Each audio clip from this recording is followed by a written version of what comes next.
अस्सलाम वालेकुम नाजरीन, आप देख रहे हैं पैगाम औलिया चैनल।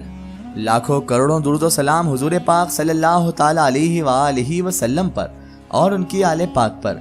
मोहतरम नाज़रीन कराम, आज की इस वीडियो में हम आपके लिए लेकर आए हैं अल्लाह के नबी हज़रत मूसा अलैहिस्सलाम का वाक़या। एक ऐसा वाक़या जिसे सुनकर आपका ईमान तो ताज़ा होगा ही, साथ ही साथ आपकी रूह भी ताज़गी महसूस करेगी। ये वाक़या है अल्लाह के नबी हज़रत मूसा अलैहिस्सलाम और एक कसाई का, कि किस तरह एक कसाई शख्स जन्नत में आप हज़रत मूसा अलैहिस्सलाम का साथी बन गया। तो मेरी आपसे महतबाना गुजारिश है कि इस वीडियो को आखिर तक मुकम्मल ज़रूर देखें। एक मर्तबा का जिक्र है कि अल्लाह के नबी, अल्लाह के पैगम्बर हज़रत मूसा अलैहिस्सलाम ने अल्लाह तबारक व तआला की बारगाह में अर्ज़ किया, ऐ रब्बे-जुल जलाल, ऐ परवरदिगार, ऐ हमारे मौला, मेरे साथ जन्नत में कौन होगा, कौन मेरा जन्नत में साथी होगा।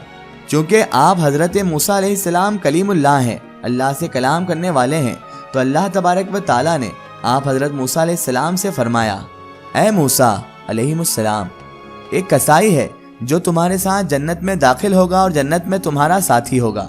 अल्लाह के नबी हज़रत मूसा अलैहिस्सलाम ने जैसे ही अल्लाह ताला का ये इरशाद सुना तो आप अलैहिस्सलाम बड़े हैरान हो गए और आप अलैहिस्सलाम सोचने लगे कि एक कसाई हमारे साथ होगा, जन्नत में हमारा साथी एक कसाई होगा। और फिर अल्लाह के नबी हज़रत मूसा अलैहिस्सलाम ने उस अपने जन्नत के साथी उस कसाई की तलाश भी शुरू कर दी। और आप अलैहिस्सलाम ने दिल में सोचा कि मैं भी तो ज़रा देखूं कि उस कसाई का ऐसा कौन सा अमल है, उस कसाई की ऐसी कौन सी नेकी है जिसके ज़रिए अल्लाह तबारक व तआला ने उसे मेरा जन्नत का साथी बना दिया है और जिसकी नेकी की वजह से ही वो जन्नत में मेरे साथ होगा। चुनांचे अल्लाह के नबी हज़रत मूसा अलैहिस्सलाम उस कसाई की तलाश में अब निकल पड़े। चलते चलते आप हज़रत मूसा अलैहिस्सलाम एक कसाई की दुकान पर पहुंच गए।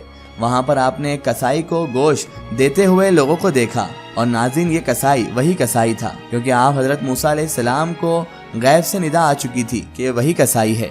आप हज़रत मूसा अलैहिस्सलाम उसकी दुकान के पास ही खड़े रह गए और वहीं पर ठहर गए। शाम को जब अपनी दुकानदारी बंद करके जब दुकान का काम हो चुका तो उसने दुकान बंद करके गोश्त का टुकड़ा एक कपड़े में लपेट लिया और उसके बाद वो कसाई अपने घर की तरफ रवाना हो गया। तो अल्लाह के नबी हज़रत मूसा अलैहिस्सलाम भी उस कसाई के पीछे पीछे जाने लगे। हज़रत मूसा अलैहिस्सलाम ने उसके पास पहुंचकर, यानी उस कसाई के पास पहुंचकर उस कस्साब से उसके घर मेहमान बन जाने की इजाज़त चाही कि क्या वो उसके घर पर मेहमान बनकर आ सकते हैं। नाज़रीन मोहतरम, आपको यहाँ पर बताते चलें कि वो जो कसाई था, वो जो कस्साब था, वो उस वक्त अल्लाह के नबी हज़रत मूसा अलैहिस्सलाम को नहीं जानता था कि ये अल्लाह तबारक व तआला के पैगम्बर हैं, अल्लाह के नबी हैं। उसको तो ये लगा कि ये कोई अजनबी शख्स हैं। वो आपकी शख्सियत से उस वक्त दुनियादारी में वाकिफ़ नहीं था। तो उस कसाई ने आप हज़रत मूसा अलैहिस्सलाम की जैसे ही बात सुनी कि वो मेहमान बनना चाहते हैं तो उसने आपको इजाज़त दे दी और कहने लगा, ठीक है, आप भी मेरे साथ हमारे घर चल चलें। अब जैसे ही वो कस्साब हज़रत मूसा अलैहिस्सलाम को लेकर घर पहुंचा, घर पहुंचते ही उसने गोश्त पकाया और उसके बाद उसने रोटी भी बनाई। उसके बाद उसने हज़रत मूसा अलैहिस्सलाम के सामने ही रोटी के टुकड़े किए और गोश्त के शोरबे में उसे नरम कर दिया। और अचानक ही वो गोश्त और रोटी जो मसली हुई थी उससे लेकर एक दूसरे कमरे में चला गया। चुनांचे हज़रत मूसा अलैहिस्सलाम भी ये देखने के लिए कि ये कहाँ गया है, उस शख्स के, उस कस्साब के पीछे पीछे चल दिए और उसे दूसरे कमरे से ही छुप कर देखने लगे कि आखिर ये कसाई किसके लिए खाना लेकर गया है। आप हज़रत मूसा अलैहिस्सलाम क्या देखते हैं कि उस कमरे में, जिस कमरे में कसाई गया था, उस कमरे में एक बूढ़ी औरत लेटी हुई थी। कसाई ने, उस कस्साब ने उस धीरे से उस बूढ़ी औरत को उठाया और उसके बाद उस बूढ़ी औरत को वो अपने हाथों से प्यार मोहब्बत से खाना खिलाने लगा। जब वो खाना खिला चुका तो उस बूढ़ी औरत ने उस कसाई को अपने पास बुलाया और कान में उसके कुछ कहा। जैसे ही उसने उसके कान में कुछ कहा तो वो कसाई अचानक से हंसने लगा और वो खुश भी हो गया और उसके बाद वो अपने कमरे में चला आया। ये सब का सब माजरा अल्लाह के नबी हज़रत मूसा अलैहिस्सलाम देख ही रहे थे। जैसे ही वो कसाई उस कमरे में वापस आया जहाँ पर हज़रत मूसा अलैहिस्सलाम अब तशरीफ़ नुमा थे, तो अल्लाह के नबी हज़रत मूसा अलैहिस्सलाम ने उस कसाई से पूछा, भाई ज़रा ये तो बताओ कि वो ज़ईफ़ा, वो बूढ़ी औरत कौन है, और उस ज़ईफ़ा ने तुम्हारे कानों में ऐसा क्या कहा कि तुम उसकी बात सुनकर मुस्कुरा उठे। कसाई कहने लगा, ए अजनबी शख्स, वो बूढ़ी औरत, वो ज़ईफ़ा मेरी माँ है और वो मेरी माँ मुझसे बड़ी मोहब्बत रखती है। मैं घर आकर सबसे पहले मेरी वालिदा को खाना खिलाता हूँ, मेरी माँ को खाना खिलाता हूँ, उसका काम करता हूँ और उसके बाद ही मैं अपने लिए खाना खाता हूँ। तो मेरी माँ मुझे खुश होकर बड़ी दुआएं देती है। लेकिन ए अजनबी शख्स, आज तो मेरी वालिदा ने दुआ की इंतहा ही कर दी थी اور میری ماں نے مجھے کیا دعا دی تھی پتہ ہے تمہیں؟ تو وہ کہنے لگا کہ میری ماں آج میرے کان میں دعا دے رہی تھی کہ اللہ تبارک و تعالیٰ تجھے جنت میں حضرت موسیٰ علیہ السلام کے ساتھ رکھے، ان کا ساتھی بنائے۔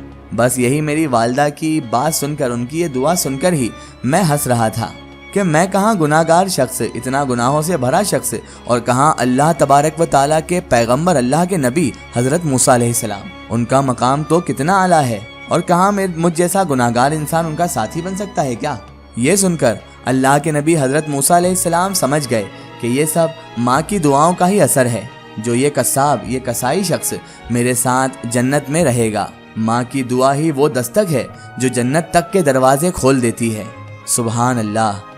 ناظرین محترم، یہ ہوتا ہے ماں کی دعا کا اثر، اور یہ ہے اللہ تبارک و تعالیٰ کی نوازش اس شخص پر جو اپنی والدہ، اپنی ماں، اپنے باپ کی خدمت کرتا ہے، اپنے والدین کی خدمت کرتا ہے۔ یہ ہوتا ہے ماں کی خدمت کا نتیجہ دوستو، کہ ایک انسان کو ماں کی خدمت کی وجہ سے، ماں کی خدمت کرنے کی وجہ سے جنت بھی نصیب ہو گئی، اور تو اور اسے جنت میں اللہ تبارک و تعالیٰ نے اپنے نبی کا ساتھی بھی بنا دیا۔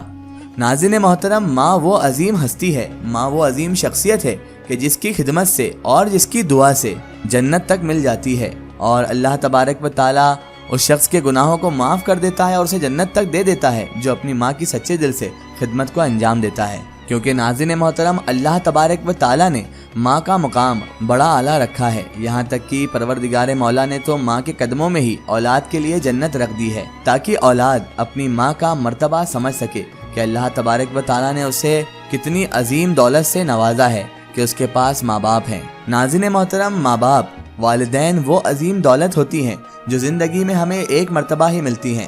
ہم تمام تر دولت کما سکتے ہیں، روپیہ، پیسہ، مال و دولت تو ہم کما سکتے ہیں، اور یہ تو آتا جاتا رہتا ہے، لیکن ماں باپ ایک ایسی عظیم دولت ہوتی ہیں جن کو ہم واپس کبھی نہیں لا سکتے۔ اسی لیے جیتے جی اپنے ماں باپ کی قدر کیجئے، ان کی خدمت کیجئے، کیونکہ ان کی دعا سے آپ دنیا میں تو کامیاب ہوگے ہی، لیکن آپ آخرت میں بھی ان کی دعاؤں سے جنت بھی پا لیں گے اور اللہ تبارک و تعالیٰ کو راضی بھی کر لیں گے، کیونکہ جس سے اس کے ماں باپ راضی ہوتے ہیں اسی سے پروردگار مولا ہمارا اللہ راضی ہو جاتا ہے۔